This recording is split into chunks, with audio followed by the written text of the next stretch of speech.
Morning friends. మొదటగా మన V55 news channel చూసేటువంటి వాళ్ళు మన ఛానల్‌ని అయితే సబ్స్క్రైబ్ చేసుకోండి. సో, ఈరోజు ప్రధానంగా ఆంధ్రజ్యోతి మెయిన్ పేపర్ గురించి మనం మాట్లాడుకుంటే, లిక్కర్ స్కామ్ విషయంలో దాదాపుగా 3,500 కోట్ల స్కామ్ జరిగినట్టు మనకు స్పష్టంగా కూడా వాళ్ళు మెన్షన్ చేశారు. అదేవిధంగా నిన్న మిథున్ రెడ్డి గారిని విచారిస్తున్నటువంటి సందర్భంలో ఏటకెలక 5 గంటలకు విచారించిన తర్వాత రాత్రి 8 గంటలకు ఆయన్ని అరెస్ట్ చేసినటువంటి విధానం మనము స్పష్టంగా కూడా గమనించుకోవచ్చు. అదేవిధంగా ఈరోజు ఆయనను కూడా కోర్టులో సబ్మిట్ చేస్తున్నటువంటి విధానం కూడా మనకు స్పష్టంగా కూడా అర్థమైతుంది. అయితే ఈ యొక్క కేసు విషయంలో కూడా మిథున్ రెడ్డి గారు వచ్చేసి హైకోర్టును మరి అదేవిధంగా సుప్రీం కోర్టును కూడా ముందస్తు బెయిల్ కోసం ప్రయత్నించారు. అయితే బెయిల్ రాలేదు.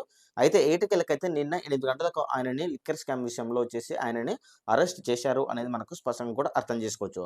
అయితే ఈయనను అరెస్ట్ చేసినటువంటి సందర్భంలో వచ్చేసి నిన్న 5 గంటలను విచారణలో వచ్చేసి ఛార్జ్ షీట్‌లో వచ్చేసి మాజీ ముఖ్యమంత్రి అయినటువంటి వైఎస్ మోహన్ రెడ్డి గారి పేరు కూడా ఈ ఛార్జ్ షీట్‌లో చేర్చడం జరిగింది అనేది మనకు స్పష్టంగా కూడా అర్థమైతుందన్నమాట. అంటే దాదాపుగా 3,500 కోట్ల రూపాయలు ఎవరి కనుసంధానాలలో జరిగావి? ఈ డబ్బు ఎక్కడికి వెళ్ళింది? ఎవరు ప్రేరేపించారు? అనే ప్రస్తావనలో స్టార్ట్ అయింది అనేది మనకు స్పష్టంగా కూడా అర్థం చేసుకోవచ్చనమాట. మొత్తానికి మనం అర్థం చేసుకుంటే మటుకు 2019 నుంచి 2024 వరకి మద్యం లిక్కర్ స్కామ్ విషయంలో దాదాపుగా 3,500 కోట్ల రూపాయలు లిక్కర్ స్కామ్ జరిగింది అనేది మనకు స్పష్టంగా కూడా గమనించుకోవచ్చు. ఇది ఎవరి కనుసంధానాలలో జరిగింది? ఎవరు దీన్ని ప్రేరేపించారో, ఆ డబ్బు ఎక్కడికి వెళ్ళింది అని వివిధ కోణాలలో కూడా ఛార్జ్ షీట్లు దాఖలు చేసినటువంటి విధానం కూడా మనకు స్పష్టంగా కూడా అర్థం చేసుకోవచ్చు.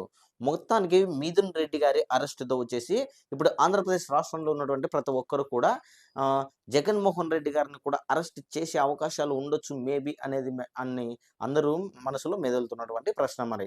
చూడాలి మరి ఈ యొక్క కేస్ విషయం ముందు ముందు ఎలాంటి పరిణామాలు చోటు చేసుకుంటాయి అనేది తెలియాల్సి ఉంటుంది అనేది మనకు స్పష్టంగా కూడా అర్థం చేసుకోవచ్చు. అయితే తెలుగుదేశం పార్టీ మటుకు ప్రభుత్వం వచ్చేసి ఈ యొక్క లిక్కర్ స్కామ్ విషయంలో మటుకు చాలా జాగ్రత్తలు అంటే చట్టపరంగానే ముందుకు వెళుతుంది అనేది ఇప్పుడు చంద్రబాబు నాయుడు గారు ఆరోపిస్తున్నటువంటి విధానం మనకు స్పష్టంగా కూడా గమనించుకోవచ్చు. సో, మరి ఈ యొక్క వీడియోపై మీ యొక్క అభిప్రాయాన్ని కామెంట్ కూడా తెలియజేయండి. అదేవిధంగా లిక్కర్ స్కామ్ విషయంలో మరి జగన్మోహన్ రెడ్డి గారు కూడా అరెస్ట్ అయ్యే అవకాశం ఉందా? లేదా? అనేది కూడా మీ యొక్క అభిప్రాయాన్ని కామెంట్ సెక్షన్‌లో కూడా తెలియజేయండి. ఈ వీడియో నచ్చితే మరి షేర్ చేయండి. Thank you.